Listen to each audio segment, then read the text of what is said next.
Hi everybody and welcome to a little extra video of Inside number 23. I mentioned recently that the Ask Me Anything segment from my podcast, in which you can go to the Ravelry Group, the Inside number 23 Ravelry Group, and post a question in the Ask Me Anything thread, had kind of gone on a bit of a hiatus. And I decided to rectify that by going through all of the questions that I haven't yet answered up until today, so May 2016, and do my best to answer them for you in one little video. I do have a cheeky little emergency snack. Got myself a little piece of cake, so depending on how many questions I answer, obviously I can reward myself. And I do have a cup of the best tea in the world. Yes, this is passion tea from Tazo. Delicious. So it's like we're having a little picnic, really. We're having a little chill out together. So let's get started, shall we? This is Ask Me Anything for May 2016. So first of all, Crafty Knitter 7 asked, where is your favourite place to knit? A cafe, the transitway, in a car, in a park? And the answer to that is, to be honest, my favourite place to knit is right here. When I get home at the end of the day, I like getting into some comfy PJs, getting some knitting out, putting on a movie, snuggling with my husband and Rolly the pug, and just enjoying a little bit of home time. That's what makes me happy more than anything else. So 2 months ago in March, It's Okay posted, first of all, could we please have a tour of the handmade clothes in your wardrobe? And for Netflix and Knit, you really remind me of Sue Pevensey from the Chronicles of Narnia. I'd love to see what she inspires you to make. So first of all, thank you for that recommendation. I had not actually put two and two together that there's a lot of knitwear in the Chronicles of Narnia film, so I will be checking those out, and perhaps that will be included in a Netflix and Knit in the future. In terms of the handmade clothes that are in my wardrobe, to be honest, I don't have a huge amount to share with you at the moment because I have had a bit of a wardrobe overhaul, but I do know that seeing some of the clothes that I've made in the past is a request that I get quite a lot, so I'll definitely bear that in mind in the future. Rachel SF posted, I love your vintage style and was wondering if you are into swing dancing or rockabilly. I dance Lindy Hop and love all things vintage. So first of all, Rachel, that is awesome. I admire anybody who can kind of do Lindy Hop. I did a little bit of kind of jive, rock and roll, Lindy Hop dance when I was still at college. I was never really big into the whole scene when I was in London. I just like it for the style as opposed to the entire lifestyle, kind of living that lifestyle and listening to the music and doing the dancing. So it's not something that I really do, but like I said, I have a huge amount of admiration for people that do. So Terry Honsaker posted a question, and that is, in one of your posts you mentioned that there is a way to prep yarn to keep colours from bleeding. How is that done? One thing that I have seen people talk about is citric acid soaks, and there is an article that was put out by the Knitmore Girls podcast, which I will link below,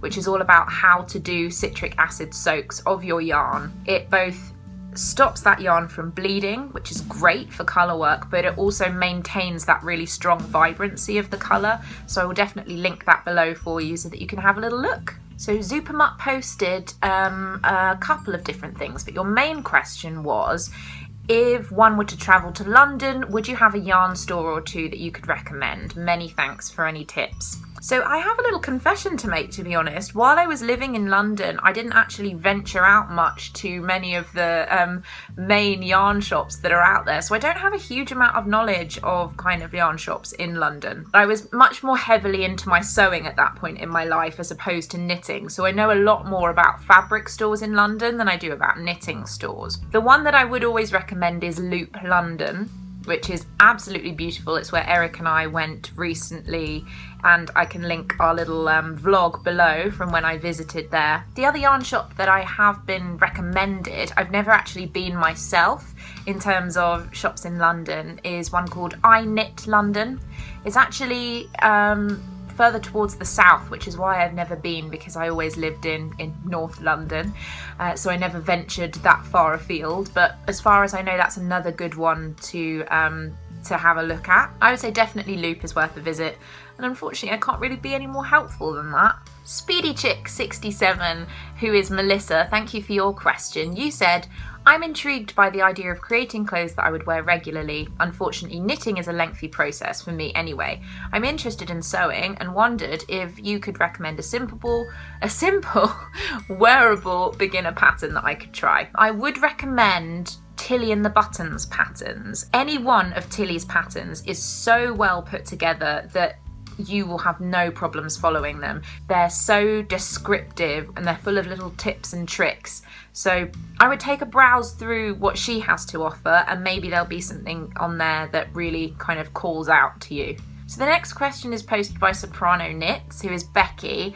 And Becky, I'm not sure whether I've answered your question before, but it's one that I get asked a lot, so I'm going to answer it again. And that is, you asked what type of camera I use to record my podcast. I record all of this on my iPhone. I have an iPhone 6. I use the front-facing camera.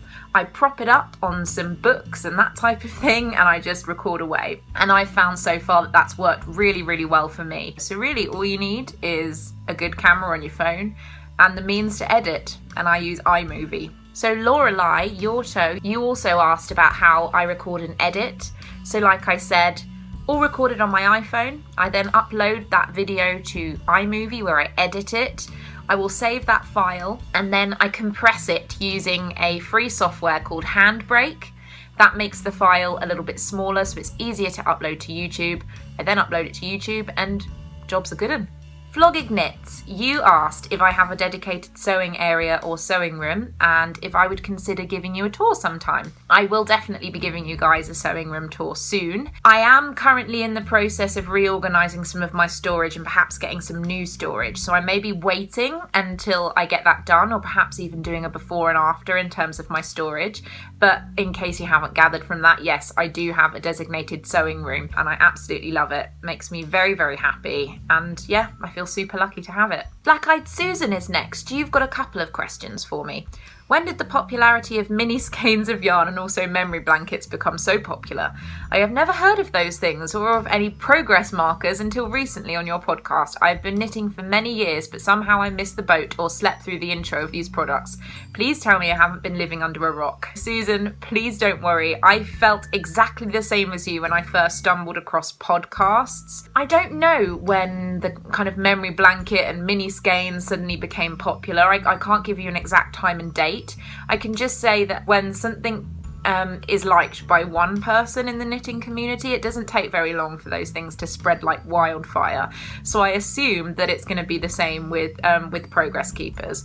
Again, Progress Keepers was not something that I'd ever heard of before I started watching podcasts, but now I absolutely love them and couldn't live without them. So please don't feel odd for kind of missing the boat, as it were, because believe me, you're not alone. Poppy Flowers, you left me a lovely post, but your question was, whenever possible, suggest to us, the newbie sock knitters, a very basic patterns for DPNs, one more for circular, and one top down for circulars. Also, which one do you prefer the most?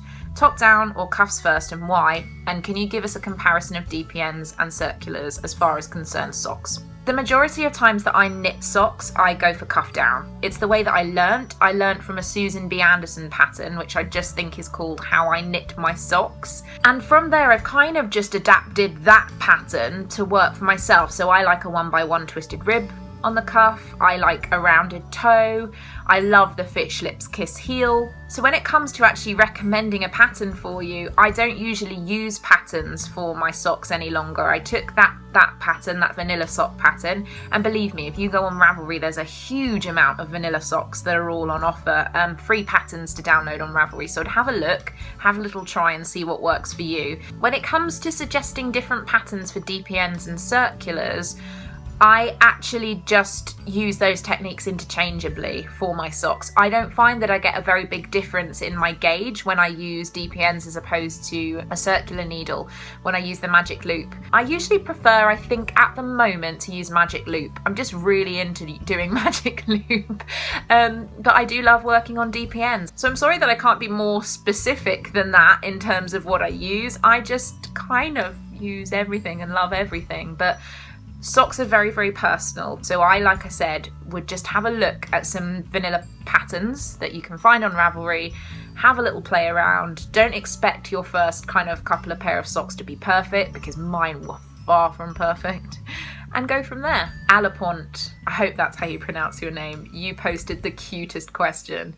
You said, can I ask about Rolly? How can he be so cute?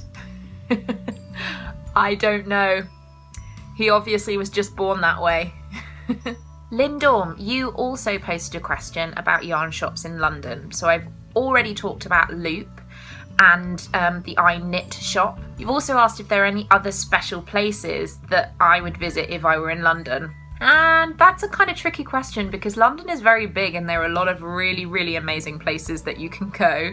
To be perfectly honest, my favourite area of London is Covent Garden. It's the whole area of Covent Garden, Leicester Square, Piccadilly Circus and Regent Street, that whole area. I used to work there. I love it. In Soho, you have all of the fabric shops. You have Berwick Street, which is full of fabric shops. I love going and browsing through all of those.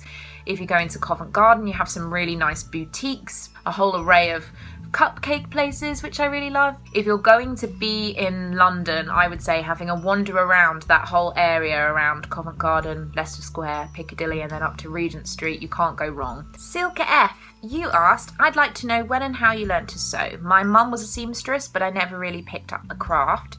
Also, what are your favourite lipstick brands and what's your ideal vacation?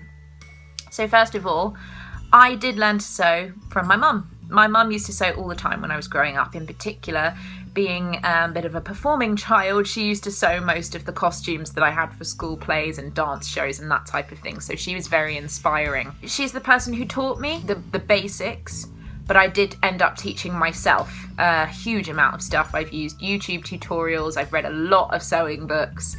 And yeah, that's how I basically learnt to sew. In terms of my favourite lipstick brands, up until recently, MAC has been my go-to lipstick brand, but I'm very disappointed in finding out that they in fact do a lot of testing on animals that I found out recently, and so I'm thinking that I'm going to have to replace them with something else. So if anyone knows of any kind of cruelty-free lipstick brands, I would be really, really up for hearing about them. I have actually recently got some Kat Von D liquid lipsticks and I love those, so I would definitely recommend Kat Von D lipsticks. My ideal vacation, well, I'm actually going to be having that later this year, because my ideal vacation would either be going to Disney World in Florida or going to New York, and I'm doing both of those.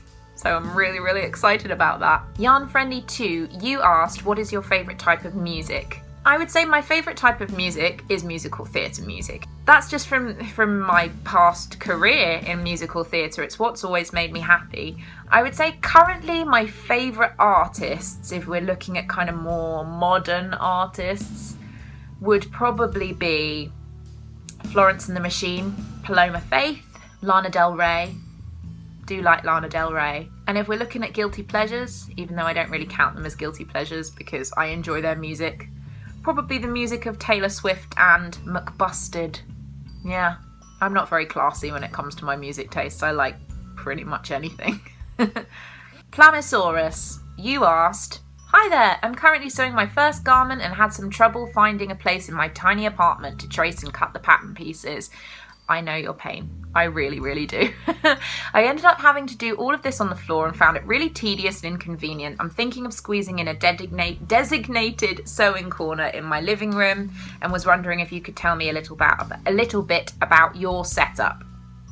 Okay, so I do have a sewing room, but there's not enough room to cut patterns in that room. So I do all of my cutting on the kitchen table. If I had a larger sewing room, I definitely would have two tables, one specifically for cutting and the other for construction and sewing. That's kind of what I would consider to be ideal, but believe me, I went through years of having to cut everything out on the floor of our tiny flat when we lived in London, so it can be done. I know it's frustrating, but it's not going to stop the finished article being any more wonderful than it will be when you actually end up sewing it together. Silke SF, you actually posted an additional question. You asked me what my favourite alcoholic beverage or cocktail was. Drinks of choice would probably be a nice glass of Pimm's for the summer, alcoholic ginger beer, that's another real favourite for me, and cider, any kind of cider, particularly fruit ciders, are just beautiful. My legs are going to sleep. Tracy Chorley, you asked, can I get to Narnia through my wardrobe? Well, that would be telling, wouldn't it? Yellow Pink Sparkly, you asked me, besides knitting podcasts, are there any sewing podcasts that you watch? They're not technically sewing podcasts, they are sewing vlogs. One of them is called the Sew Over It vlog. She shares regularly what she's been making and sewing, and she tends to upload maybe twice a month regularly, and then sometimes additional videos as well. The other sewing vlog that I watch is by Angela Clayton. She does a lot of historical costuming. The projects that she works on are beautiful and inspiring, and if you are in any way into kind of historical costume creation or kind of cosplay and that type of thing, you will absolutely love what she does. And for someone of her age, she creates the most incredible garments that I've ever seen, so I'd really, really recommend giving her a watch. Can we see a flash of your stash on an upcoming podcast? And that is posted by someone called J. Lee GB. Yeah, I'll bear that in mind. Zafrain, your question was, where are you? I'm right here. Where are you? As I say at the beginning of most of my podcasts, podcast from my hometown, which is Hertfordshire, just north of London in the UK. So that's where I am. Tasha Adventures, you posted a question. Hi Tasha, how are you? Tasha, you asked, I was wondering if you'd ever thought of applying for the Great British Sewing Bee. It's a shame that they haven't created a knitting version. It is a shame. And Tasha, I have applied for the Great British Sewing Bee. I applied twice, a couple of years ago, so consecutive years, one after the other. Both times I got down to pretty much the final round of auditions, to the kind of mock show where you have to practice being on the show and you get filmed and you get interviewed and all of that type of thing, but I never got past the final round. Apparently I just wasn't what they were looking for, which is fine. Still a great programme. Don't think I'll ever audition for it again, considering that I have gone for 2 different cycles and haven't got through, but you never know what the future might hold. Maybe I'll audition again, maybe not. Victoria WTX. Hello Victoria, you posted, have you ever considered doing a makeup tutorial? I am very interested in learning how you do your eyeliner and colour, thanks. There are a huge amount of people out there that do vintage inspired makeup. They do it probably a lot better than I do, so I've never really considered doing a makeup tutorial, but I think it might be fun. I never say never in terms of what I'm doing for the podcast, because I'm doing things on here now that I would have never thought I'd been doing at the start, so perhaps if it's something that people are interested in, let me know, and you never know, I might put on a makeup tutorial in the future if there's enough interest for that kind of thing. All That Cake Knit, you posted a question that was, I was wondering if 1, you had any advice on how to advance your sewing skills, and 2, do you always use the recommended fabric or do you substitute? How to advance your sewing skills, sew more. Sew all the things. Just keep sewing. And in terms of recommended fabric or substitutes, a lot of the time I will look at a pattern and not even look at the fabric that's recommended. I will just go by what I automatically know will work for that particular kind of garment. And that's something that comes after practice, after you've been making clothes for a while and you have a better knowledge of fabric. Exactly in the same way as when you're knitting with different weights of yarn and you know what will work for a particular garment or accessory. This is another one that I can't pronounce, I'm so sorry. Wylev Melia? I'm gonna go with that. You also asked about fabric weights, saying that with knitting patterns they always suggest what yarn you use, but with sewing patterns they don't. A lot of commercial patterns will have suggested fabric on them. They won't specify this is the fabric exactly that you have to use, but they in general will give you suggestions. If you're going to a really good fabric shop, a lot of the time you can ask for suggestions from the person who owns the shop, and they usually are very happy to help. If you take the pattern with you, you can say, what do you think will work well with this? Never be afraid of asking for help in those kinds of situations, because you want to get something that's going to work well for that pattern. Daisy posted a question about sewing as well. You looked into the Anna dress pattern, but unfortunately doesn't go up to the bust size that you would require. And you asked, can you recommend any vintage inspired sewing patterns that do a larger size? And unfortunately, I don't actually personally know any patterns that go up to larger sizes. So this is a question that I'm putting out to you guys. If anybody knows of any kind of pattern brands that are vintage or vintage inspired patterns that go up to larger sizes, then please let us know, because I would love to be able to share that information with Stacey. I will keep my eyes open, and obviously if I find anything for you, Stacey, I will let you know straight away. PPX Man, you've posted questions before, but your latest one was, I've just been watching the latest episode and wanted to know why you don't knit through your podcast. Has that been a conscious decision?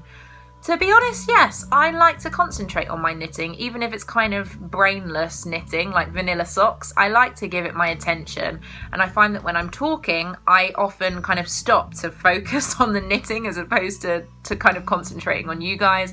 When I'm podcasting, my main focus is getting across an episode that is good for you guys, that is interesting to view, and that I'm not just kind of going and staring at my knitting needles. So that's why I don't knit. Yeah. Colour blocks.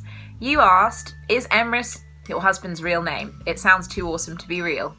Yes, his name is Emrys. Yes, everybody is having a problem spelling it, so I'm going to spell it out for you right now. Emrys' name is spelt Emrys. It has 2 syllables, Emrys. It doesn't have 3 syllables. It is not Emerys. It is not Emrys. It's Emrys. And yeah, you couldn't make up a name like that, let's be honest. Georgie Vinson, you asked if I still have the amazing dressing gown that I knitted many years ago, because you would love to know more about it, and it looked such an epic project.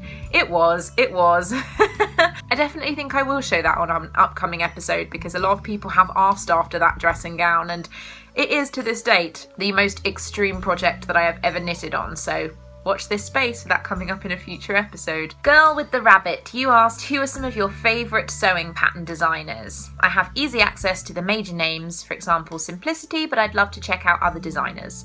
So right now, I would say that my favourite pattern designers are more indie pattern designers. I love Sew Over It, By Hand London, I love Tilly and the Buttons, I love Colette Patterns, and also Sewaholic Patterns. I think those are the top ones at the moment, but I'm always finding new indie designers, and hopefully I will be able to share those on the podcast soon. I also went on Periscope earlier and asked whether there are any kind of quick fire questions that people would like to see me answer on this video. So I'm going to flash through those quickly and get some answers to some of those questions too. Do you have siblings? Yes, I do. I have one elder brother. His name is Richard. He has nothing to do with knitting, doesn't do any sewing. We do look quite similar, except he's blonde and I'm a redhead. Do you travel? I used to travel a lot with my job, with touring. I would travel all the time. So now I don't tend to travel a huge deal. In fact, our holiday that we will be taking to Florida and then New York, so excited, is the first big holiday that Emrys and I have had jointly in about 6 years. What would be my desert island knit? Straight thing off the top of my head, socks with some kind of stellina based yarn, because that would bring me a lot of happiness while I was waiting for someone to come and rescue me. Someone asked if there was a craft that I've tried that I couldn't hang on to. Crochet's probably up there. I can crochet, but I don't do it a huge amount. And rug hooking. I tried that for a while, but it didn't stick. Someone asked to know a little bit more about Hertfordshire and why we decided to live here. Simple. I grew up here. This is where my parents live. Family is very, very important to me, and I wanted to be near to my parents. So when we decided that we were moving, I wanted to be closer to them. Plus, house prices are significantly better here than they are in London, so everyone's a winner. Have I ever thought about designing? Yes, I've thought about it, but I don't really think I'd be that good. So I'm holding off, I think, on designing anything until I know that I can put out something of quality. Do I ever miss theatre? The simple answer is yes. I do miss it in a lot of ways. I miss the idealised version of what theatre was, working in theatre. The performing was fantastic, but the reality of it was that I spent a lot of time away from home, working on jobs that I didn't necessarily have a huge passion for, because you have to basically do whatever you can in theatre because there aren't that many jobs out there. It's a very, very competitive career. And you don't end up being as creative as you think that you might if you tend to do the big commercial jobs, because a lot of the time you're just recreating what someone else is doing, which is wonderful. It was a brilliant job to have, but when I think about the reality of it, I'm quite happy I made the decision to stop. Sewing essential tools and notions and how I organise them. At the moment, they're not very organised, to be honest. They're all over the sewing room and I'm in the process of reorganising them. So as soon as I have an update on that, I will let you know. But in terms of essentials, I love my seam ripper. I have a pair of serrated scissors that I couldn't live without. I also have to have a tape measure with me constantly. I like my chalk pens that I use. They're very, very good. And obviously a massive array of pins everywhere. Gotta have pins. I'm always losing pins, which is really bad because they find feet, but all the pins. How do you cope with having too many projects? I don't cope, to be honest, you guys. I don't cope with having too many projects. I just stress out. Where do I see myself in 10 years? That's a big question. I don't know. So right now, I am 28 years old. In 10 years, I will be 38. Ideally, I would like to have moved on to a different job, I think. Something hopefully a little more creative. I would have liked to have had a family by then. Maybe a couple of kids. Definitely a couple more dogs.